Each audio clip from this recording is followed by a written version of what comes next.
Olá, tudo bem? Meu nome é Carla, sou estudante de licenciatura em Pedagogia e hoje voltei para falar um pouquinho do autismo, né? O nosso estágio é referente ao autismo do ensino médio. Nós estamos fazendo o ensino híbrido por conta da pandemia, tá? E aqui eu vou passar para vocês um pouquinho do autismo na escola, tá bom? Esse estágio eu estou fazendo com a Ingrid Gomes e com a Luciana Andrade. Vamos lá. Autismo na escola. Pontos e contrapontos da escola inclusiva. Nós vamos ver aqui que o autismo, para a gente, vem se falando muito agora, né? Agora o pessoal comenta mais sobre o autismo, o que é, o que eles pensam. Mas anteriormente não era dessa forma, cada um tinha uma conclusão do que era. E nós vamos ver isso nesse estudo que eles fizeram com uma escola, tá bom? Mas aqui eu já vou passar para vocês para entender melhor. Principais dificuldades apresentadas para a inclusão dos autistas na escola pública de ensino regular e a importância da relação família e escola como fator necessário para a inclusão de tais alunos. Vamos lá. O transtorno do espectro autista, por apresentar diversas dificuldades no desenvolvimento humano, necessita do trabalho comprometido de todos os profissionais envolvidos com a educação e principalmente da dedicação e empenho de seus familiares. Então, o autismo, como sempre, lá quando eu falei da terapia ABA, também precisa da ajuda dos familiares, né? Quem convive com essa pessoa com o transtorno do espectro autista.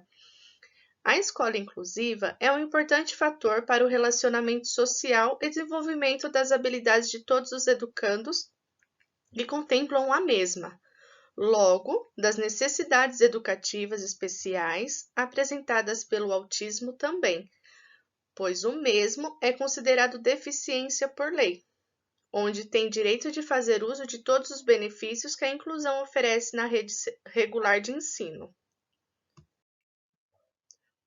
Por meio de um trabalho bibliográfico e realização de um estudo de campo, objetivou-se analisar o processo de inclusão na escola UEB, Doutora Maria Alice Coutinho, localizada no Maranhão. Esse estudo, né, foi feito de acordo com essa escola lá no Maranhão, tá bom? Eles trabalham com o ensino fundamental dos anos iniciais aos finais, onde estudou-se como ocorre a inclusão dos alunos autistas na sala regular e o atendimento educacional especializado dos mesmos. Através do estudo de campo, identificaram-se as principais dificuldades apresentadas para a inclusão dos autistas na escola pública de ensino regular no contexto da escola pesquisada, considerando os pontos e contrapontos da escola inclusiva e a importância da relação família e escola como fator necessário para a inclusão de tais alunos. Vamos lá. O autismo é considerado como um transtorno em detrimento ao mesmo englobar a síndrome de Asperger e abarcar diversas dificuldades do desenvolvimento humano, recebendo assim o termo TEA, transtorno do espectro autista. Nos dias atuais, vive-se uma época em que todos os ambientes devem trabalhar com a inclusão, principalmente no ambiente escolar, pois é no mesmo que o indivíduo é preparado para viver em sociedade. A inclusão é muito mais que o inserir, é mais do que o simples fato de matricular na escola. A inclusão, para realmente fazer jus à palavra dita, precisa acompanhar uma preparação tanto do próprio professor quanto da escola, que é de grande importância para o desenvolvimento da criança, pois não é o indivíduo autista, como aqui é estudado, que deve adaptar-se ao ambiente, mas sim o ambiente que deve ser adaptado e receber a educação inclusiva, pois já há leis que determinam esta afirmação. Então, aqui está falando praticamente o que acontece nas escolas, né? Hoje é meio complicado de falar se uma escola é inclusiva ou não. E nós temos que nos adaptar a esses alunos, não ele se adaptar à escola, né? Claro, vai de encontro um com o outro, né? Mas sempre a preferência do autista. Vamos lá. A importância do tema abordado deu-se por razão do entendimento do processo da inclusão do aluno autista na escola regular da rede pública e suas contribuições, pois o ensino inclusivo é um direito conquistado e é dever de toda a sociedade aceitar e respeitar as diferenças.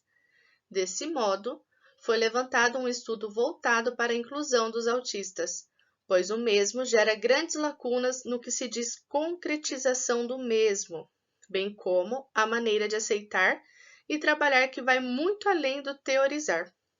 Legal. Objetivou-se analisar a realidade escolar do processo inclusivo no contexto do autismo na escola da rede pública, onde estudou-se como ocorre a inclusão dos alunos autistas na sala regular, intensificando-se as principais dificuldades apresentadas para a inclusão dos autistas na escola pública do ensino regular, onde considerou-se a importância da relação família-escola como fator necessário para a inclusão dos autistas. Foi utilizado como metodologia quanto aos meios o estudo bibliográfico inicialmente. Posteriormente, a pesquisa de campo para constatação e confrontação dos dados obtidos. E quanto aos fins, a pesquisa de caráter descritivo com abordagem qualitativa, sendo a pesquisa realizada através do estudo de campo, na qual teve o questionário como instrumento. Abordar-se aos pontos referentes ao autismo e à inclusão do mesmo na rede de ensino regular de caráter público, na qual o estudo foi dividido em seções e subseções, partindo-se da historicidade do autismo, sendo a segunda seção a história do autismo em ordem cronológica, ressaltando as contribuições dos teóricos no processo histórico do tema abordado. A terceira seção tratar-se da fundamentação legal, onde a mesma abordam-se as principais leis, declarações e documentos tanto nacionais quanto internacionais competentes ao assunto da inclusão do autismo nas escolas do ensino regular. A quarta seção refere-se ao conhecimento do autismo, sendo dividido em duas subseções, abordando a definição do autismo e características do comportamento que o autismo apresenta. Então, aqui é mais ou menos como que a pesquisa foi feita, tá bom? Aqui também vai falar da quinta seção, né? A quinta seção apresenta-se da escola inclusiva, sendo dividida em 4 subseções, abordando a inclusão do educando autista na perspectiva da escola da rede pública, apresentando a importância da escola inclusiva para o desenvolvimento do autista, bem como os possíveis métodos educacionais que podem auxiliar no desenvolvimento do mesmo, o atendimento educacional especializado na escola inclusiva, a formação do docente para a escola inclusiva e a importância da relação família-escola para a inclusão. É muito importante também que os docentes tenham muito conhecimento sobre, né, para ajudar na escola nesse momento que o aluno tiver nela. A sexta seção refere-se à metodologia aplicada na pesquisa, sendo dividido em subseções, onde abordar-se-ão o tipo de pesquisa, a amostra e a população do estudo, coleta de dados e a caracterização do campo de pesquisa. A sétima seção trata-se da análise dos resultados aplicados na pesquisa, fundamentos com os referenciais teóricos. Por fim, a oitava e última seção refere-se às considerações finais, sendo abordado o ponto de vista em relação aos dados obtidos, pontos positivos e pontos negativos da escola inclusiva, dentre outros pontos pertinentes. Vamos lá, agora aqui nós vamos falar da historicidade do autismo, né? O que cada um acreditava que o autismo era. A história do autismo apresenta grandes evoluções desde seu conceito até as diversas formas que o mesmo pode manifestar-se em diferentes indivíduos, chegando até mesmo ser confundido com outros transtornos. De acordo com Gomes e Teran, em 2014, foi retirado, na página 447, a respeito do termo autismo. Asseguram-se que, vamos lá, o termo autismo foi nomeado pelo psiquiatra Leo Kanner, tendo como base a terminologia originalmente concebida por seu colega suíço Eugene Bleuler, em 1911. Bleuler utilizou o termo autismo para descrever o afastamento do mundo exterior, observado em adultos com esquizofrenia, que tendem a mergulhar em suas próprias fantasias e pensamentos. Então, para ele, o autismo era como se fosse uma esquizofrenia. A partir do envolvimento com a pesquisa da terminologia sobre autismo em que Kanner nomeou, é que os estudos foram avançando por parte de outros pesquisadores e teóricos, interessados em buscar mais informações sobre suas causas e tratamentos, dentre muitos outros pontos que movem suas indagações. Em 1943, Kanner teve a oportunidade de realizar um estudo com 11 crianças que apresentavam o quadro autístico, ao qual fez um artigo cujo título foi Os distúrbios autísticos do contato afetivo. Porém, essas crianças estudadas pelo pesquisador não apresentavam esquizofrenia, pois nessa época considerava-se autista indivíduos psicóticos e esquizofrênicos. Foi a partir dos estudos e pesquisas de Kanner que obteve-se a primeira definição do autismo. A palavra vem do grego autos, que significa próprio, alguém retraído a si mesmo. Em 1947, Bender utilizou o termo esquizofrenia infantil, pois tanto ele como outros pesquisadores consideravam o autismo como forma precoce da esquizofrenia, discordando assim do que Kanner propunha. Em 1948, Kanner escreveu em seu Manual de Psiquiatria Infantil que a maioria das crianças que chegavam até ele com essas características tinham algumas coisas em comum. Os pais ou avós eram, na maioria das vezes, médicos, escritores, jornalistas, cientistas, estudiosos que apresentavam uma inteligência acima da média e também apresentavam certa obsessão no ambiente familiar. Olha só que interessante. Segundo o Oru, em 2007, em 1949, Kanner referiu o quadro do autismo como autismo infantil precoce, devido à dificuldade da relação com o contato com os outros indivíduos e seu desejo acentuado por determinados objetos e coisas, suas alterações na fala impedindo a comunicação interpessoal. Então, lá atrás, eles já tinham mais ou menos as mesmas coisas que hoje é apresentado, né? Que não tem o contato visual, prefere ficar mais isolado, tem a dificuldade com a fala, né? No ano de 1949, Kanner verificou um subtipo de autismo, o autismo secundário, que, segundo ele, aparece no segundo ano de vida. Nestes casos, as crianças parecem desenvolver-se normalmente durante 18 a 20 meses, mas logo se retraem, perdem linguagem, interrompem seu desenvolvimento social e reduzem as atividades normais.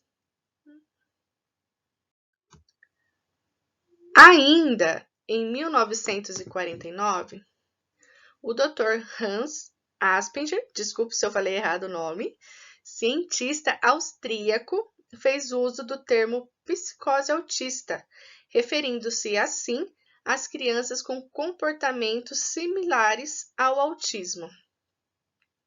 Possivelmente, Ambos os cientistas estiveram diante de grupos semelhantes, mas devido às diferentes interpretações, foram formuladas as chamadas síndromes de Asperger e autismo de Kanner, para se referir a autismo de alto e baixo nível de funcionamento, respectivamente. Foi em 1954 que Kanner frisou o autismo infantil como psicose e continuou nessa linha até o final de seus trabalhos. Anteriormente, Kanner intensificou o autismo apenas em indivíduos que não sofriam com retardo mental. Porém, posteriormente, o mesmo encontrou em indivíduos com retardo mental o quadro autístico e varia muito de pessoa para pessoa. Então, acreditava-se o retardo mental era uma das características do autismo, contudo, nos tempos atuais, e sabe que tal pensamento não era aceito de forma fechada. Atualmente, sabe-se que o retardo mental não é uma característica de síndrome autista. Entretanto, uma grande porcentagem de pessoas com autismo pode apresentar retardo mental como característica associada, muitas vezes por desconhecimento ou falta de olho clínico. Ocorre uma confusão mental e autismo. De acordo com Oru, em 1955, passou-se a considerar a maneira de como os pais tratavam seus filhos e suas constantes mudanças de humor afetada a criança, levando ao desenvolvimento do autismo. O fato se deveria à gestação conturbada ou rejeitada pelo qual o feto passara, sem relacionar-se com a mãe e, consequentemente, com os pais, ou qualquer outra pessoa após o nascimento, perdendo totalmente sua possibilidade de comunicar-se. Segundo Mandal, o pesquisador Bettelin fez um teste afastando algumas crianças dos seus pais, sendo submetidas aos cuidados de outras pessoas, acreditando na possibilidade de cura através de algumas teorias psicológicas que explicavam sobre o autismo e suas causas. Essas tentativas trouxeram algum sucesso, porém não ao ponto de assegurar que tal procedimento fosse capaz de se desenvolverem e assegurarem sucesso, dando continuidade desse ponto em diante. Então, Kanner voltou a considerar que o relacionamento familiar em nada interferia para o desenvolvimento do autismo. Olha, foi até confundido.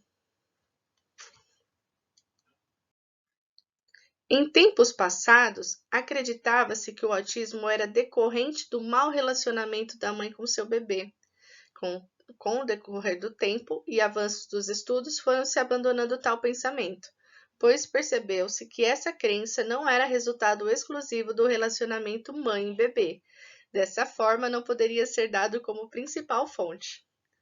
Foi abandonada a hipótese de os pais serem culpados na medida em que se demonstrava a falta de justificação empírica para isso e que se encontravam os primeiros indícios claros de associação do autismo com transtornos neurobiológicos. Então, no ano de 1958, Anthony, acredito que seja José Anthony, pode diferenciar o autismo primário idiopático do autismo secundário, sendo que, segundo Rutter, afirma que o pesquisador atribuiu ao primeiro um retraimento neonatal ou privações sensoriais, com possível lesão cerebral, enquanto que o segundo apareceria após 1 ano ou 1 ano e meio, apresentando posteriormente retraimento psicótico. Ainda em 1958, Margaret distinguiu a psicose infantil autista da psicose infantil simbiótica. Segundo Gomes e Teran, 2014, os sintomas da psicose simbiótica evidenciavam-se quando leva a criança à separação da sua mãe, devido à maturação normal e às possibilidades físicas. Já no autismo, o não reconhecimento e resposta à mãe eram percebidos desde as primeiras semanas de vida. Interessante, né? Se conseguisse analisar, né, desde o início, quando a criança nasce, com certeza essa criança ia ter um avanço muito significativo. Segundo Sachs, 1995, nos anos de 60, o autismo era adquirido com a epidemia da rubéola. Nossa! Onde a mesma provocava o desenvolvimento da síndrome durante a gestação e que o autismo, bem como outras síndromes, poderiam ser adquiridas com o amadurecimento na vida adulta, mesmo considerando mais raro nesses casos, sendo sua especificidade ao decorrer de determinadas formas de encefalite. Em 1963, vários fatores contribuíram para mudar o autismo em sua cientificidade e seu tratamento. Então, assim, desde 1919, nós estamos vendo aqui um pouquinho só de o que eles pensavam sobre o autismo naquela época, né? Então, tem muito ainda. Ruther, em 1967, fez uma análise crítica das evidências empíricas encontradas acerca do autismo e considerou 4 características como principais. Vamos lá: falta de interesse social, incapacidade de elaboração de linguagem responsiva, presença de conduta motora bizarra em padrões de brinquedos bastante limitados e início precoce, antes dos 30 meses. Em 1968, Kanner apresentou as suas contribuições à necessidade do diagnóstico diferente com deficientes mentais e afásicos, fazendo uma revisão dos primeiros casos estudados por ele, propondo que novas possibilidades fossem estudadas com o auxílio da bioquímica, pontuando em 1973 a pertinência da síndrome como integrante das psicoses infantis. A origem de uma investigação e intervenção mais controlada e sistematizada deu-se com o surgimento das teorias cognitivas, na década de 70, e alteração comportamental. Segundo o Oru, em 1976, Ritvo publicou um livro sobre autismo, onde o mesmo abordavam com o distúrbio do desenvolvimento, onde os déficits cognitivos eram inerentes às crianças autistas, sendo que suas características eram apresentadas desde o nascimento, considerando as particularidades do seu comportamento, levando em consideração que a síndrome poderia ocorrer em comunhão com outras patologias específicas, considerando que o autismo seria a derivação de uma patologia cuja exclusividade era do sistema nervoso central, abandonando assim a ideia de que se tratava-se de uma psicose. No ano de 1981, Francis Tustin distinguiu-se 2 quadros do autismo. O autismo encapsulado seria o quê? O autismo encapsulado era um termo que baseava-se na hipótese de que o desenvolvimento psicológico havia paralisado em um estágio prematuro do bebê, em decorrência de um trauma consequente da percepção e a separação entre o corpo do bebê e da mamãe, sentindo-se a necessidade enorme de negar o não eu. Logo, os objetos e as figuras apresentam a função de reforçar o dito encapsulamento, uma tentativa de preenchimento do vazio.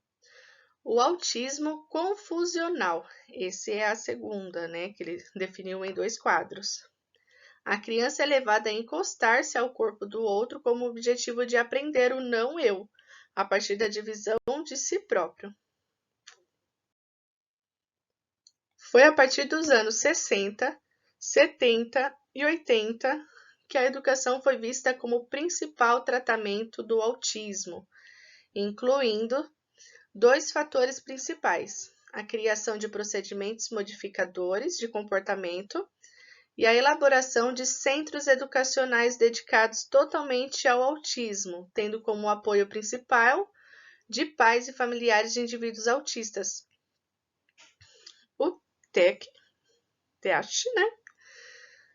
Tratamento e Educação para Autistas e Crianças com Déficits Relacionados à Comunicação, surgiu em 1966 com uma prática psicopedagógica, a partir de um projeto de pesquisa desenvolvido na Escola de Medicina da Universidade da Carolina do Norte, pelo Dr. Eric Spockler, que questionava a prática clínica de sua época, a mesma que concebia a origem do autismo segundo uma causa emocional, devendo ser tratado pela concepção da psicanálise. Na segunda metade do século, nos anos 80, o autismo voltou a ser considerado como alterações no desenvolvimento social e interacional. Em 8 de agosto de 1983, foi criada a primeira associação de pais e amigos de pessoas de autistas no Brasil, no estado de São Paulo. Devido à grande divulgação da associação e seu trabalho, pais de indivíduos autistas procurarem a AMA e foram incentivados a criar associações em seus estados e municípios, aumentando assim o número de colaboradores da causa. Muito interessante. Em 1986, um grupo de pais e profissionais inspirados com um movimento de associações de pais e amigos de autistas em vários estados do Brasil, criaram a Azteca, em Brasília, no Distrito Federal, uma ONG em parceria com a Fundação Educacional do Distrito Federal, Departamento de Ensino Especial para um projeto, que propunha um atendimento educacional especializado integrado nas escolas públicas. A metodologia dos trabalhos em sala de aula recomendava a atuação simultânea de um professor e de um profissional auxiliar para cada grupo de 4 ou 5 alunos no máximo. Os principais auxiliares deveriam ter nível de escolaridade correspondente ao ensino médio, no mínimo, e serem capacitados para essa função.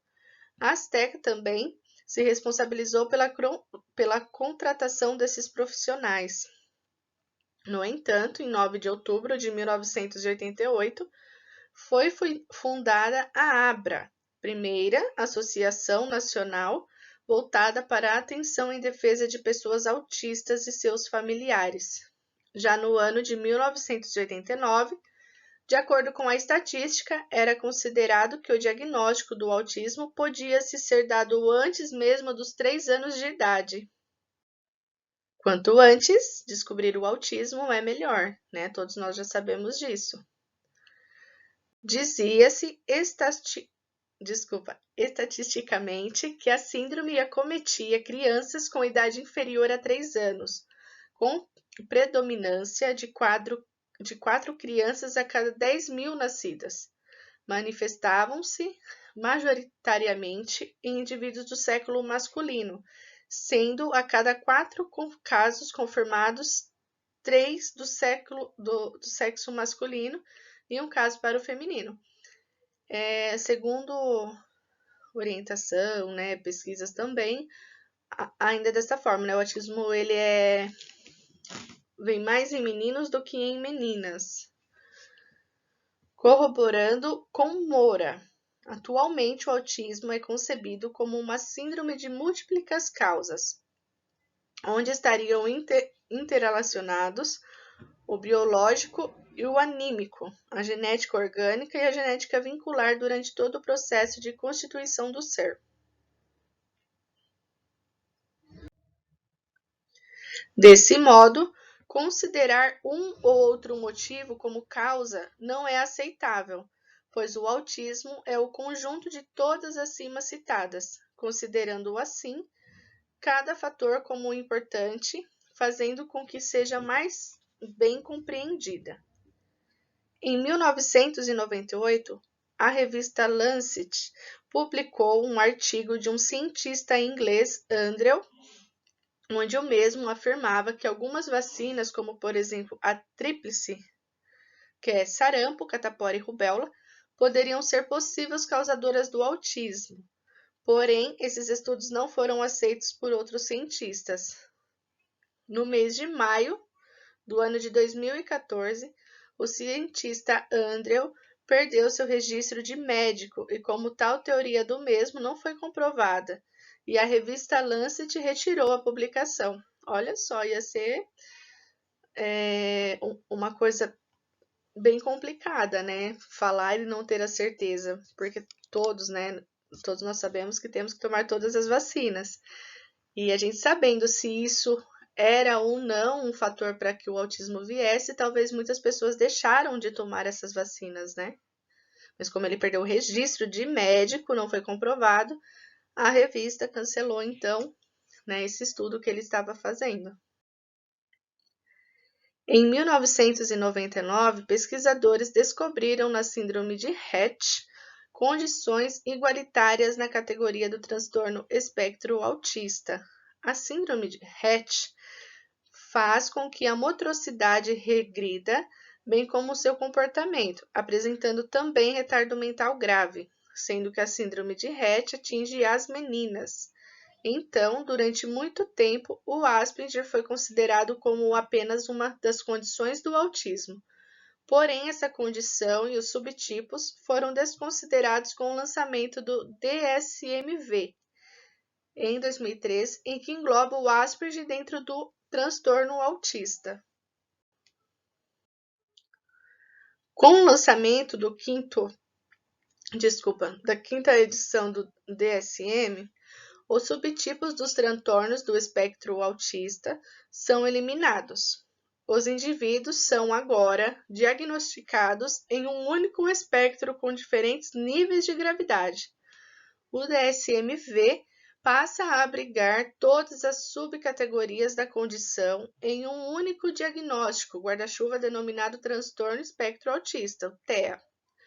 A síndrome de Asperger não é mais considerada uma condição separada e o diagnóstico para autismo passa a ser definido em duas categorias: alteração da comunicação social e pela presença de comportamentos repetitivos ou estereotipados.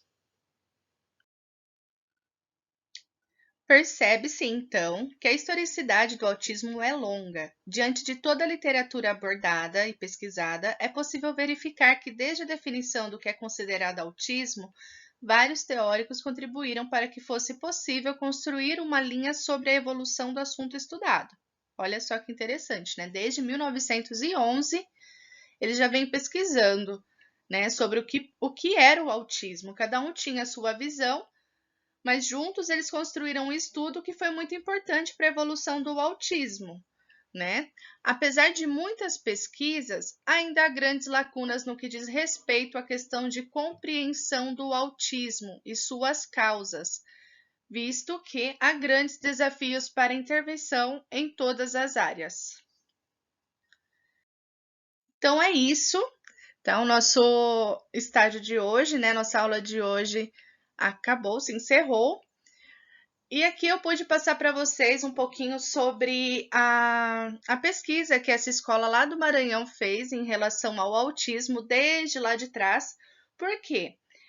Muitas pessoas não sabem que o autismo começou a ser estudado lá de trás, né? Para muitas pessoas isso pode ser novo. E não.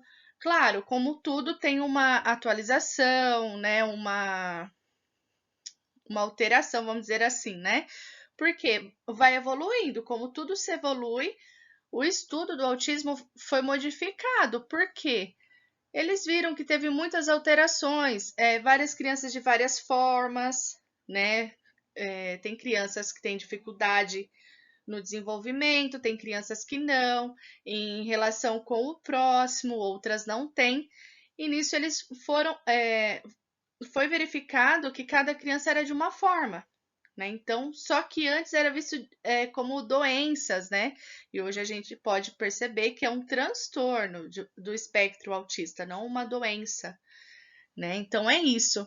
E como será que está sendo esse ano, devido à pandemia, assim como o nosso estágio, né, está sendo híbrido de extensão? Como que esses alunos com autismo estão lidando? Será que os diretores, os professores estão ali ajudando as famílias a ter esse contato, esse estudo, né, da criança com TEA, até mesmo o adolescente, né? Como que está sendo essas aulas online? Será que está tendo? Como será que vai ser a evolução? Porque já se passaram praticamente um ano dessa pandemia, né? Vale ficar aí uma questão, uma pergunta para a gente parar e analisar como que está sendo para essas crianças, esses adolescentes, em período de pandemia, os estudos. Vai ter alguma alteração para eles no futuro? Né? Devemos pensar neles também, tá bom? Então é isso, espero que vocês tenham gostado. Qualquer dúvida, podem mandar aqui no comentário que nós vamos responder, tá bom? Muito obrigada, até mais!